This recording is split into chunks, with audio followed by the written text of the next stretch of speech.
J'avais besoin d'un prétexte pour venir manger du Nutella ce matin, alors j'interview Joanie Rochette. Bonjour Joanie. Bonjour! Joanie, là, explique-nous c'est quoi le lien entre le Nutella et toi, là? Ben, Nutella, ça fait partie de ma vie depuis vraiment... ouais, on peut commencer comme ça. Ça fait vraiment partie de ma vie depuis que je suis toute petite, ça fait partie de mes déjeuners. OK. J'étais pas très matinale quand j'étais jeune, ma mère avait beaucoup de difficultés à me sortir du lit. Et si j'avais une toast au Nutella qui m'attendait, là c'est sûr que j'allais déjeuner. Ah ouais, ok. Ouais. Fait que c'est un peu la carotte au bout du bâton pour le Nutella, toi. Puis, Oui, ma motivation pour me lever pour prendre un bon petit déjeuner. si on parle de voyage, excusez, si on parle de voyage, très tôt, tu as commencé à faire des compétitions. Ouais. J'aimerais ça que tu me parles de ton premier voyage. Premier voyage, j'avais à peu près 13 ans, c'était en Hollande, je m'en souviens, j'étais toute petite. Et puis, je pense que c'est là que ça a commencé, de traîner mon pot Nutella dans mes valises. Ah, tu l'avais vraiment pour vrai? Mais je me suis retrouvée en Hollande, puis là, j'avais pas mon Nutella pour déjeuner, puis il manquait vraiment quelque chose à mes matins. J'étais vraiment toute déboussolée, c'était pas la même chose. Et puis moi, je suis très, très routinière depuis que je suis toute petite.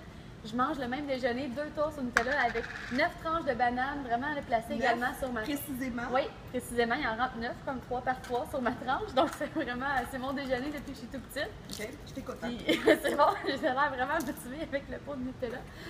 Mais c'est là, depuis ce voyage-là, que je me suis dit, ça prend vraiment mon Nutella. Je peux pas changer mon déjeuner, c'est ma routine. Je mange encore mes 2 toasts au Nutella à chaque matin.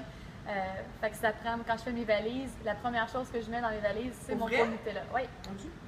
On va pas Après l'entrevue. Oui, c'est ça. Après, si on regarde un peu ton parcours, tu as quand même énormément voyagé avec ton pot Nutella, un peu partout sur la Oui. planète. C'est quoi le lieu qui t'a le plus marqué? C'est dans le lieu où tu es allé patiner. Les premières fois où je suis allée en Asie, ma première compétition en Corée, c'était vraiment déboussolant, c'était un autre monde. Surtout parce que pour déjeuner, eux, c'est du riz et du poisson. Ça va pas très bien. Non, ça marche vraiment pas. Et là, j'étais pas contente. Par chance, j'avais mon pot de Nutella. Je l'ai mis sur la table. Je suis allée me chercher du pain et des bananes. Et quand je suis revenue, mon pot de Nutella avait disparu.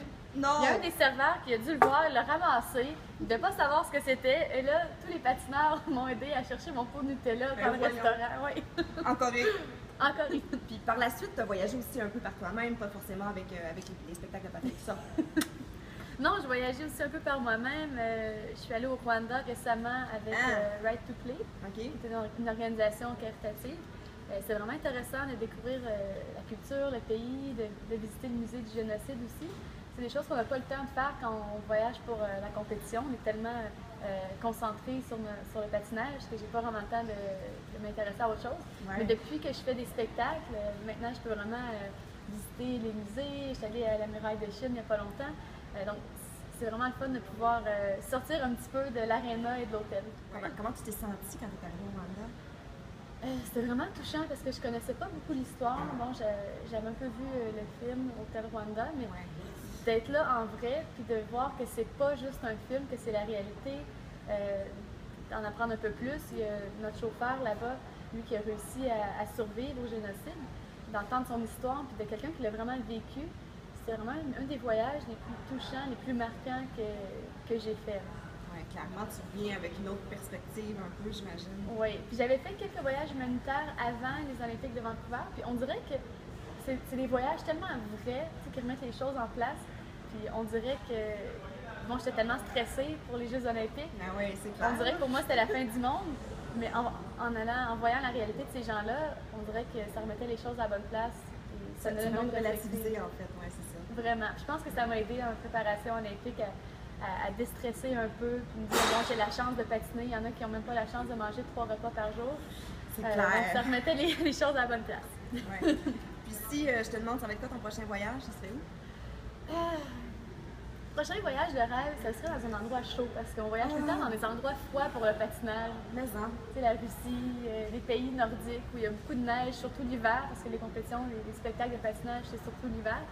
Elle veut d'aller dans quelque part de chaud, parce qu'il y a une belle plage, je sais pas, Bora Bora ou les Oh my Maldives, God. ça serait beau, mais Ouais, mais c'est pas très bon pour l'entraînement, par exemple. non, il n'y a pas beaucoup de patinoires là-bas, je pense pas. Mais merci, Joanie. Oui, Bye. Comme tout.